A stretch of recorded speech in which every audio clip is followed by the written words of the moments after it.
Hello viewers, আমি আজকে আপনাদের সাথে শেয়ার করব কুয়াকাটা রাসমেলার সকল তথ্য এবং কুয়াকাটা রাসমেলায় যা যা আপনি কিনতে পাবেন সবকিছুই আজকে আপনি এই ভিডিওর মাধ্যমে পেয়ে যাবেন। এই মেলাতে অনেকে অনেক কিছুই কেনাকাটা করে, কারণ এখানে মেলাতে সব প্রকারের মালামাল উঠে থাকে। তাই এখানে কেনাকাটা করার জন্যই সবাই মূলত এসে থাকে, কারণ এখানে আপনি যেগুলো আপনার স্থানে না পাবেন কিন্তু এই রাসমেলাতে ঠিকই সেগুলো আপনি পেয়ে যাবেন, বাচ্চাদের মাল হতে শুরু করে বড়দের মাল পর্যন্ত।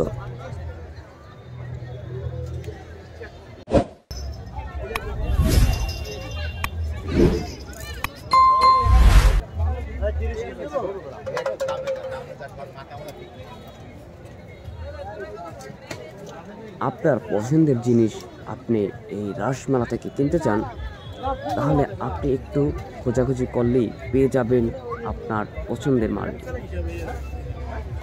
এখানে এমন কোনো জিনিস নাই যেটা আপনি না পেয়ে যাবেন, আপনি একটু খোঁজাখুঁজি করলেই পেয়ে যাবেন আপনার পছন্দের মালটি। এখানে থালাবাটি হতে শুরু করে আপনার সকল প্রকার জিনিস পেয়ে যাবেন।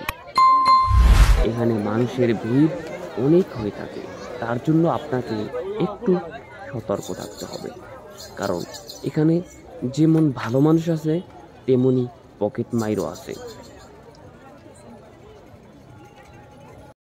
এখানে পেয়ে যাবেন টুপি, পাঞ্জাবি, তবজি এবং জুব্বা সহ আরও অনেক মালামাল আছে, যেটা আপনারা খুব সহজেই পেয়ে যাবেন। আমাদের এই কুয়াকাটা যারা ব্যবসা করতে আসেন তাদের অধিক অংশ মানুষই হচ্ছেন দূর দূরান্ত থেকে এখানে এসে ব্যবসা করেন। আপনার বাড়িটি সাজানোর জন্য ফুল, ঘড়ি, সকল প্রকার মালামাল পেয়ে যাবেন এখানে। আমাদের রাসমেলা হয়ে থাকে একটু দূরে, যেখানে আমাদের হাজারো মানুষ ধরে। এখানে অনেক নামি দামি বড় শিল্পীরা এসে থাকে, তাই এখানেই আমাদের মেইন অংশ শুরু হয়ে থাকে।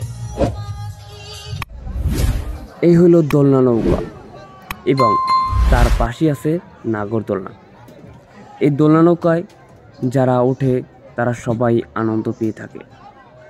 আনন্দের সাথে হাজারো দর্শক ভিড় করে থাকে এর পাশে। সবারই দেখতে মনে চায়, কেউ হয় উঠে, কেউ হয় উঠে না, তাই এখানে অনেকে ভিড় করে থাকে। সবাই দেখার জন্য এখানে আসে। যেই নামে আমরা রাসমেলা বলে থাকি, সেই রাসের গাড়ি হচ্ছেন আপনাদের স্ক্রিনে দেখানো হচ্ছে। আপনারা এখন ভিডিওতে দেখতে পাচ্ছেন যেই রাস গাড়িগুলো, আসলে রাসমেলা এই গাড়ি নামই বিখ্যাত, কারণ এর সাথে শুধু এই রাস গাড়ি নামই সকলে চেনে। তাই এই রাস গাড়ির মূল্য মাত্র 30 টাকা হতে 80 টাকা পর্যন্ত হয়ে থাকে। দোলনা নৌকায় উঠতে হলে আপনাকে প্রথমে টিকিট কেটে হাতের বাম পাশ থেকে ঘের থেকে আপনাকে উঠতে হবে। তারপরে আপনি আপনার নিজ স্থানে যেয়ে বসবেন, এবং যদি আপনাদের সাথে ছোট শিশু থাকে তাহলে আপনাকে অবশ্যই সতর্ক করে বসতে হবে, কারণ এই নৌকাটি একবার চলাকালীন এর থামাতে একটু সময় লাগে। তাই আপনাকে বাচ্চা নিয়ে একটু নিচের দিকে বসতে হবে, কেননা এটার তো কোনো ব্রেক নেই, তাই এটা আপনাকেই সতর্কভাবে বসতে হবে। এখানে কর্তৃপক্ষ যারা আছেন তাদের নিয়ম অনুসরণ মেনে আপনাকে দোলনায় উঠতে হবে। তাই দোলনা শেষে আপনাকে খুব সতর্ক মাধ্যমে নামতে হবে, কেননা আপনি যখন নৌকায় উঠছেন তখন আপনি সম্পূর্ণ আকারে আপনার মাথা ঠিক ছিল। এখন আপনি দোল খাওয়ার পরে আপনার মাথা ঘোরাতে পারে কিংবা আপনি অস্বস্তি ভোগ করতে পারেন, তাই আপনাকে সতর্কভাবে এখান থেকে নামতে হবে।